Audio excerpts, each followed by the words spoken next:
بھارتی وزیر اعظم نریندر مودی نے پاکستان کے خلاف جنگ کی تیاری کے حوالے سے وزارت دفاع کے اجلاس میں شرکت کی، جس میں مشیر قومی سلامتی اجیت ڈول بھی موجود تھے۔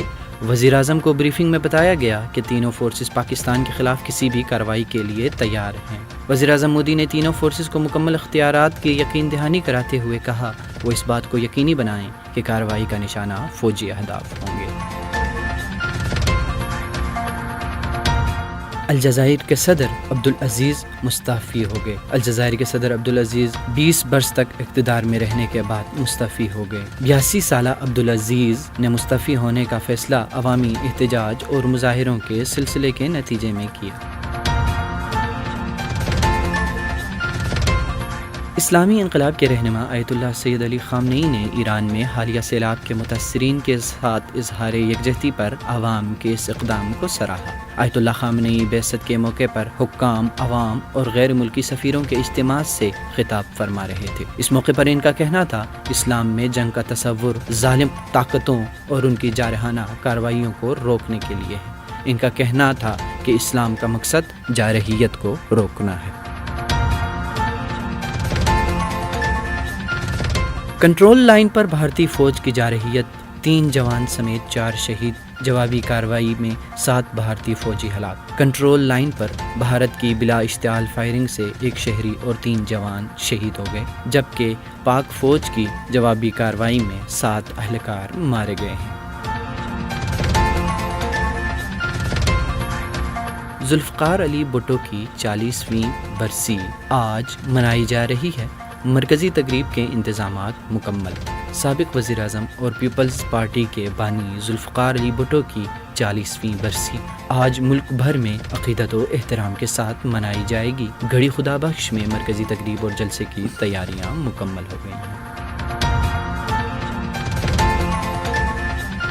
شب معراج ملک بھر میں نہایت عقیدت و احترام کے ساتھ منائی گئی۔ اس موقع پر مساجد اور دوسرے مقامات پر خصوصی دعاؤں اور محافل کا اہتمام کیا گیا۔ 27 رجب کی اس مقدس رات کی مناسبت سے گھروں میں خصوصی عبادات اور مساجد میں چراغاں، ذکر و اذکار اور نعت خوانی کی محافل منعقد کی گئی۔ وزیر اعظم عمران خان کا پاکستان ٹورزم سمٹ سے خطاب۔ وزیر اعظم عمران خان نے کہا ہے کہ پاکستان میں جس قدر خوبصورت اور متنوع سیاحتی مقامات ہیں، دنیا میں کسی ایک ملک کے پاس نہیں ہیں، مگر بدقسمتی سے ان سے فائدہ نہیں اٹھایا گیا۔ ملک کی اشرافیہ گرمیوں کی چھٹیاں بیرون ملک مناتی ہے کیونکہ وہ اپنے ملک کی خوبصورتی سے بے خبر ہے۔ نیشنل ایکشن پلان پر اس کی روح کے مطابق عمل ہوگا، یہ کہنا تھا وزیر خارجہ شاہ محمود قریشی کا کہ قومی ہم آہنگی وقت کی ضرورت ہے۔ نیشنل ایکشن پلان پر اس کی روح کے مطابق عمل ہوگا۔ اسلام آباد national university of science and technology میں تقریب سے خطاب کرتے ہوئے ان کا کہنا تھا کہ حکومت کی طرف سے واضح پیغام دینا چاہتے ہیں کہ یہ حکومت نیشنل ایکشن پلان کی امپلیمنٹیشن میں بالکل کلیئرٹی رکھتی ہے۔ پلوامہ واقعہ کے بعد بھارت کا جارحانہ رویہ دونوں کو جنگ کے دہانے پر لے آیا۔ ایسے میں پاکستان کی قیادت نے سمجھداری کا مظاہرہ کیا۔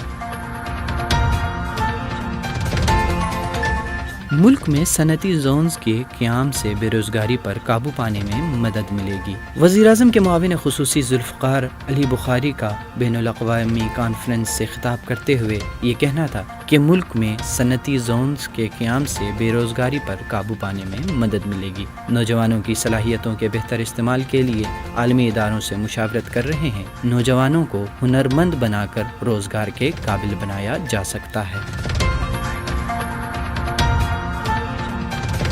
Paragon housing society scandal case. احتساب عدالت لاہور میں خواجہ سعد رفیق اور سلمان رفیق کے خلاف paragon housing society scandal case کی سماعت آج ہو رہی ہے۔ خواجہ برادران کو جیل سے احتساب عدالت پہنچا دیا گیا۔ خواجہ برادران کو 53 روزہ جسمانی ریمانڈ کے بعد جوڈیشل ریمانڈ پر جیل بھیج دیا گیا تھا۔ ٹرین حادثے پر قوم سے معافی مانگتا ہوں۔ وزیر ریلوے شیخ رشید کی سپریم کورٹ کے باہر میڈیا سے گفتگو کرتے ہوئے کہنا تھا کہ ٹرین حادثے پر قوم سے معافی مانگتا ہوں۔ مخالفین سن لیں، ہم 16 مزید مسافر ٹرینیں اور 10 فریٹ ٹرینیں بھی چلائیں گے۔